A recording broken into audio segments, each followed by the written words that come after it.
ఆకాశవాణి ప్రాంతీయ వార్తలు చదువుతున్నది పందెల జయలక్ష్మి. ముఖ్యాంశాలు: ప్రపంచవ్యాప్తంగా అనిశ్చిత పరిస్థితులు కొనసాగుతున్న తరుణంలో విశ్వమిత్రగా భారత్ అవతరిస్తోందని ప్రధానమంత్రి నరేంద్ర మోదీ ఉద్ఘాటించారు. అర్హులైన ప్రతి ఒక్కరికి సంక్షేమ పథకాల లబ్ధి చేకూరాలనే లక్ష్యంతో వికసిత భారత్ సంకల్పయాత్ర చేపట్టామని కేంద్ర ఓడరేవులు, షిప్పింగ్, జలమార్గాల శాఖ మంత్రి శ్రీపాద యశోనాయక్ పేర్కొన్నారు. 8వ విడత జగనన్న తోడు పథకం నిధులను ఆంధ్రప్రదేశ్ ముఖ్యమంత్రి వైఎస్ జగన్మోహన్ రెడ్డి ఈరోజు విడుదల చేయనున్నారు. తెలంగాణలో త్వరలో నూతన విద్యుత్ విధానం తీసుకొస్తామని ముఖ్యమంత్రి రేవంత్ రెడ్డి తెలిపారు. ఆంధ్రప్రదేశ్లో మున్సిపల్ కార్మికులు సమ్మె విరమించారని ఆంధ్రప్రదేశ్ విద్యాశాఖ మంత్రి బొత్స సత్యనారాయణ వెల్లడించారు. ఆంధ్రప్రదేశ్లో 4.07 కోట్ల మంది ఓటర్లు ఉన్నారని కేంద్ర ఎన్నికల సంఘం ప్రధానాధికారి రాజీవ్ కుమార్ వెల్లడించారు. వార్తల వివరాలు: ప్రపంచవ్యాప్తంగా అనిశ్చిత పరిస్థితులు కొనసాగుతున్న తరుణంలో విశ్వమిత్రగా భారత్ అవతరిస్తోందని ప్రధానమంత్రి నరేంద్ర మోదీ ఉద్ఘాటించారు. నిన్న గుజరాత్లోని గాంధీనగర్లో 10వ వైబ్రెంట్ గుజరాత్ గ్లోబల్ సదస్సు ప్రారంభోత్సవంలో ప్రధానమంత్రి ప్రసంగిస్తూ ప్రపంచ దేశాలు భారత్ను స్థిరత్వానికి ఒక ముఖ్యమైన మూలస్తంభంగా, నమ్మకమైన మిత్రదేశంగా, భాగస్వామిగా, ప్రపంచ ఆర్థిక వృద్ధిలో గ్రోత్ ఇంజన్గా, ప్రజాస్వామ్య సౌధంగా పరిగణిస్తున్నాయన్నారు. గత 10 ఏళ్లలో నిర్మాణాత్మక సంస్కరణలు చేపట్టామని, మన ఆర్థిక వ్యవస్థకు ఈ సంస్కరణలే చోదక శక్తిగా మారుతున్నాయని వెల్లడించారు. రాబోయే 25 ఏళ్లు భారత్కు అమృత కాలమని, అభివృద్ధి చెందిన భారత్ అనే లక్ష్యాన్ని దేశ ప్రజలు ఈ అమృత కాలంలో సాధించుకోవాలని ప్రధానమంత్రి పిలుపునిచ్చారు. అర్హులైన ప్రతి ఒక్కరికి కేంద్ర ప్రభుత్వ సంక్షేమ పథకాల లబ్ధి చేకూరాలన్న ఉద్దేశంతోనే వికసిత భారత్ సంకల్పయాత్ర చేపట్టామని కేంద్ర ఓడరేవులు, షిప్పింగ్, జలమార్గాల శాఖ మంత్రి శ్రీపాద యశోనాయక్ పేర్కొన్నారు. నిన్న ఆంధ్రప్రదేశ్లోని కృష్ణా జిల్లా కోడూరు గ్రామంలో నిర్వహించిన వికసిత భారత్ సంకల్పయాత్ర కార్యక్రమంలో మంత్రి పాల్గొని డ్రోన్ ద్వారా పంట పొలాలకు మందులు వెదజల్లే ప్రక్రియను పరిశీలించారు. అనంతరం కేంద్ర ప్రభుత్వ పథకాల ప్రదర్శనశాలలు సందర్శించారు. ఈ సందర్భంగా కేంద్ర మంత్రి మాట్లాడుతూ దేశంలో 80 కోట్ల మంది భారతీయులకు గరీబ్ కళ్యాణ్ అన్న యోజన, ఉచిత బియ్యం అందించి ఆహార భద్రత హామీ కల్పించిందన్నారు. 3 కోట్ల కుటుంబాలకు ఇల్లు నిర్మించామని, జలజీవన్ మిషన్ కింద 12 కోట్ల కుటుంబాలకు స్వచ్ఛమైన నీరును అందించామని పేర్కొన్నారు. దేశ ప్రగతి పేద ప్రజల అభ్యున్నతి ద్వారానే సాధ్యపడుతుందన్నారు. ఇందుకోసం ప్రధానమంత్రి నరేంద్ర మోదీ నేతృత్వంలోని కేంద్ర ప్రభుత్వం అనేక సంక్షేమ పథకాలు అమలు చేస్తుందని తెలుపుతూ विकसित भारत संकल्प यात्रा का आगमन आज कोडूर गांव में यहाँ हुआ है और मैं भाग्यशाली हूँ जिस तरह से ऑर्गेनाइजेशन इस यात्रा का किया। मैं पूरे एडमिनिस्ट्रेशन का जिन्होंने ये प्रयास किया उसका पहले धन्यवाद करता हूँ। आज हजारों लोग, बहने, भाई सब यहाँ उपस्थित थे। जो केंद्र की जो स्कीम्स निकाली हुई योजना जो है तो आखिरी लोगों तक पहुँचाने के लिए, नीचे तक पहुँचाने के लिए इस यात्रा का उद्देश्य वही था और आज हजारों लोग देखे हुए मुझे बहुत आनंद हुआ। చిరు వ్యాపారులు, హస్తకళాకారులు, సంప్రదాయ చేతి వృత్తుల వారికి అందించే జగనన్న తోడు పథకం నిధులను ఆంధ్రప్రదేశ్ ముఖ్యమంత్రి వైఎస్ జగన్మోహన్ రెడ్డి ఈరోజు విడుదల చేయనున్నారు. 8వ విడత జగనన్న తోడు పథకం కింద 3,95,000 మందికి 431.58 కోట్ల రూపాయలను ముఖ్యమంత్రి క్యాంపు కార్యాలయం నుంచి బటన్ నొక్కి లబ్ధిదారుల బ్యాంకు ఖాతాల్లో జమ చేయనున్నారు. త్వరలో నూతన విద్యుత్ విధానం తీసుకొస్తామని తెలంగాణ రాష్ట్ర ముఖ్యమంత్రి రేవంత్ రెడ్డి తెలిపారు.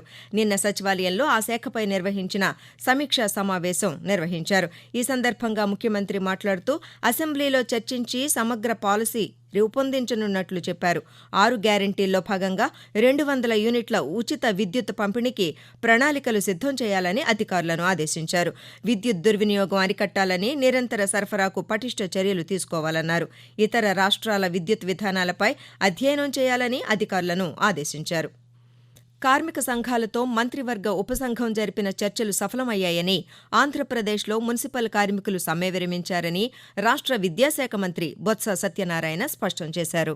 నిన్న మంత్రి సచివాలయంలో పాత్రికేయులతో మాట్లాడుతూ మున్సిపల్ కార్మికులు సమస్యలపై ప్రభుత్వం సానుకూలంగా స్పందించిందని అన్నారు. ప్రభుత్వ హామీలకు కార్మిక సంఘాలు ఆమోదం తెలిపాయని పేర్కొన్నారు. 21,000 వేతనంతో పాటు ఇతర సదుపాయాలు కల్పిస్తామని, సమ్మె కాలానికి జీతాలు కూడా చెల్లిస్తామని తెలిపారు. కాగా నిన్న ప్రభుత్వంతో జరిపిన చర్చలు సఫలం కావడంతో సమ్మె విరమిస్తున్నట్లు కార్మిక సంఘాలు ప్రకటించాయి.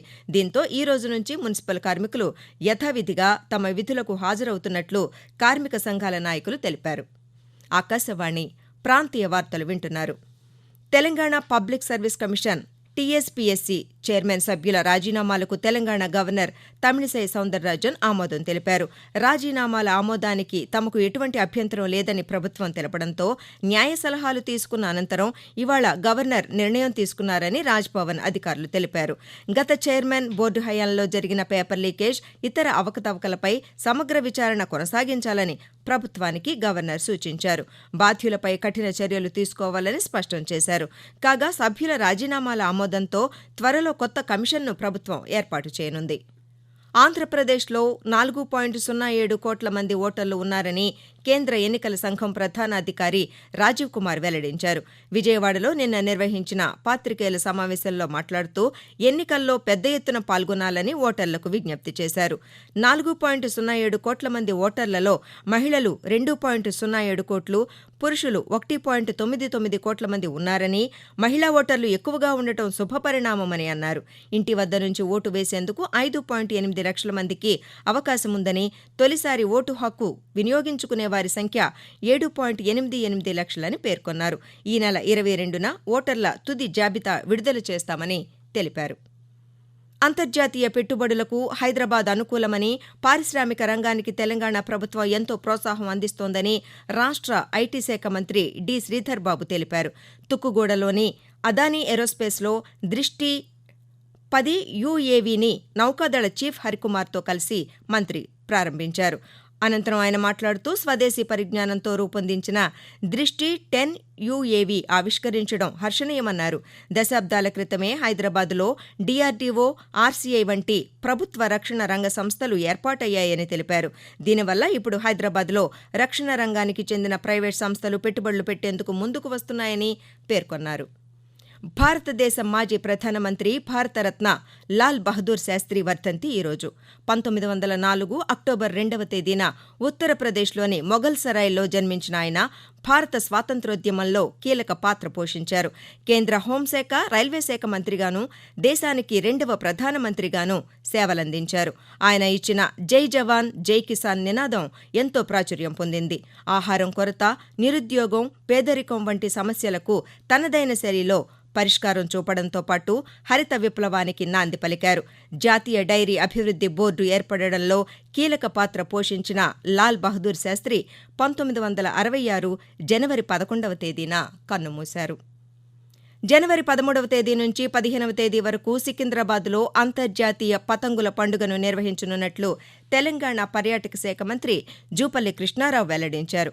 పర్యాటక శాఖ ఆధ్వర్యంలో నిర్వహించే ఈ కార్యక్రమానికి రావాలని నిన్న రాష్ట్ర సచివాలయంలో ముఖ్యమంత్రి రేవంత్ రెడ్డిని కలిసి మంత్రి ఆహ్వానించారు. సికింద్రాబాద్ పెరేడ్ మైదానంలో పతంగుల పండుగ జరగనుందని, ఈ కార్యక్రమంలో వివిధ దేశాలు, రాష్ట్రాలకు చెందిన పలువురు ప్రతినిధులు పాల్గొంటారని తెలిపారు. 3 వేర్వేరు కేసుల్లో అభియోగాలు ఎదుర్కొంటున్న తెలుగుదేశం పార్టీ జాతీయ అధ్యక్షులు, మాజీ ముఖ్యమంత్రి నారా చంద్రబాబు నాయుడుకు ఆంధ్రప్రదేశ్ హైకోర్టు ముందస్తు బెయిల్ మంజూరు చేసింది. ఇన్నర్ రింగ్ రోడ్, మద్యం ఉచిత ఇసుక కేసుల్లో బెయిల్ మంజూరు చేసినట్లు తెలిపింది. అలాగే మద్యం కేసులో మాజీ మంత్రి కొల్లు రవీంద్ర, విశ్రాంత అధికారి నరేష్లకు కూడా న్యాయస్థానం ముందస్తు బెయిల్ మంజూరు చేసింది. ఆకాశవాణి ప్రాంతీయ వార్తలు ముగించే ముందు ముఖ్యాంశాలు మరోసారి. ప్రపంచవ్యాప్తంగా అనిశ్చిత పరిస్థితులు కొనసాగుతున్న తరుణంలో విశ్వమిత్రగా భారత్ అవతరిస్తోందని ప్రధానమంత్రి నరేంద్ర మోదీ ఉద్ఘాటించారు. అర్హులైన ప్రతి ఒక్కరికి సంక్షేమ పథకాల లబ్ధి చేకూరాలనే లక్ష్యంతో వికసిత భారత్ సంకల్పయాత్ర చేపట్టామని కేంద్ర ఓడరేవులు, షిప్పింగ్, జలమార్గాల శాఖ మంత్రి శ్రీపాద యశోనాయక్ పేర్కొన్నారు. 8వ విడత జగనన్న తోడు పథకం నిధులను ఆంధ్రప్రదేశ్ ముఖ్యమంత్రి వైఎస్ జగన్మోహన్ రెడ్డి ఈరోజు విడుదల చేయనున్నారు. తెలంగాణలో త్వరలో నూతన విద్యుత్ విధానం తీసుకొస్తామని ముఖ్యమంత్రి రేవంత్ రెడ్డి తెలిపారు. ఆంధ్రప్రదేశ్లో మున్సిపల్ కార్మికులు సమ్మె విరమించారని ఆంధ్రప్రదేశ్ విద్యాశాఖ మంత్రి బొత్స సత్యనారాయణ వెల్లడించారు. ఆకాశవాణి ప్రాంతీయ వార్తలు ఇంతటితో సమాప్తం.